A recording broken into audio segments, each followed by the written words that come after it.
On est à 5 minutes de ton contrôle sur les suites. Tu veux une fiche en vidéo pour être sûr d'avoir tout compris? C'est ici.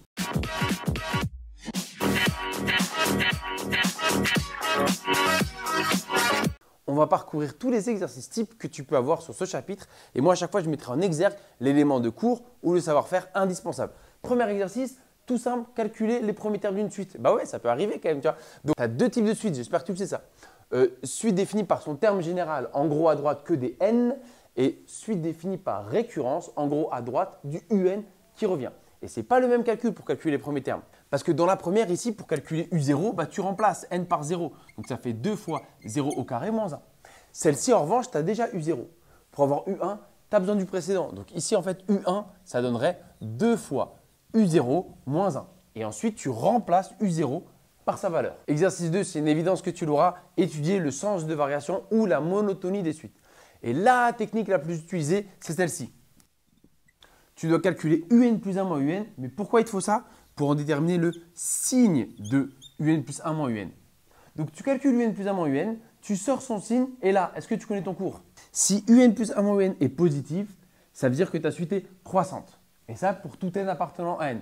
Évidemment, il faut que tu saches comment sortir ton un plus 1. J'espère que tu es à l'aise là-dessus. Regarde la première, un égale ça. Est-ce que tu vois un plus 1 ce qu'il vaut? Eh bien, tu remplaces n par n plus 1. Et dans ce chapitre, une des clés, c'est les indices. L'indice est ton petit n en bas.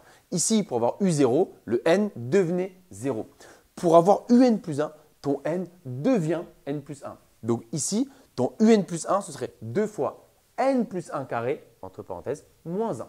n devient n plus 1. Exercice suivant, a priori, tu ne couperas pas. Montrer qu'une suite un est arithmétique. Arithmétique, je te rappelle, c'est pour passer d'un terme à un autre, on ajoute toujours le même nombre. Et voici comment on démontre. Pour montrer que ta suite est arithmétique, il faut que tu calcules un plus 1 moins un et montrer que un plus 1 moins un égale un nombre pour tout n appartenant à n. Si tu montres ça, ça permet de montrer que ta suite est arithmétique. Et généralement, ce qu'on te demande juste après d'avoir montré que ta suite est arithmétique, c'est d'exprimer un en fonction de n. Pour exprimer un en fonction de n, voilà la formule de ton cours. un égale u0 plus n fois r. R, c'est la raison que tu auras trouvée. Le nombre sur lequel tu tombes en faisant ce calcul-là, c'est la raison de ta suite arithmétique. Et donc, un égale u0 plus nr. À toi de calculer u0. Exercice suivant, son cousin, montrer qu'une suite est géométrique. Là, ce n'est pas plus un nombre, mais quand ta suite est géométrique, pour passer d'un terme à un autre, c'est toujours fois le même nombre. Et voici comment on le montre. Et donc, pour montrer que ta suite est géométrique, tu dois montrer que Vn plus 1 égale un nombre fois Vn. Un nombre à chaque fois qui ne dépend pas de n. 2, 4, 1 demi, pi même si tu veux. Un nombre qui n'a pas de n.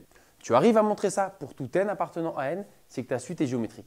C'est compliqué de développer plus ça dans cette petite vidéo qui est censée être une fiche, mais j'espère que tu maîtrises cette technique. Il existe une autre technique que j'aime pas trop, mais je te la mets, c'est montrer que Vn plus 1 sur Vn égale un nombre. Tu montres ça pour tout n, c'est que ta suite est géométrique.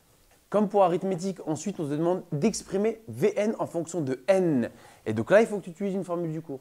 Vn, quand elle est géométrique, elle s'écrit Vn égale V0 fois Q exposant n. Tu vois, je t'ai mis en noir à chaque fois les éléments caractéristiques de ta suite. V0, le premier terme. Q, c'est la raison. Et c'est le nombre que tu auras trouvé ici. La raison, le nombre par lequel tu multiplies pour passer d'un terme à un autre. L'exercice suivant, très classique, c'est des problèmes. Tu vois, on aime bien que tu modélises comme dans tous les chapitres en fait. Là, en fait, c'est des calculs bruts et ensuite, on aime bien te mettre des problèmes pour appliquer les suites. Et ici, on aime bien en fait modéliser une situation, genre un nombre d'abonnés, un nombre d'habitants et voir ce qui se passe année après année. Et souvent, c'est lié à des pourcentages. Donc, je te prends un exemple basique pour que tu comprennes.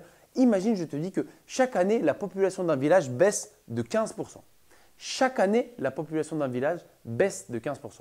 Normalement, tu connais ton cours. Tu sais que baisser de 15%, ça revient à quoi? Baisser de 15%, ça revient à multiplier par 0,85.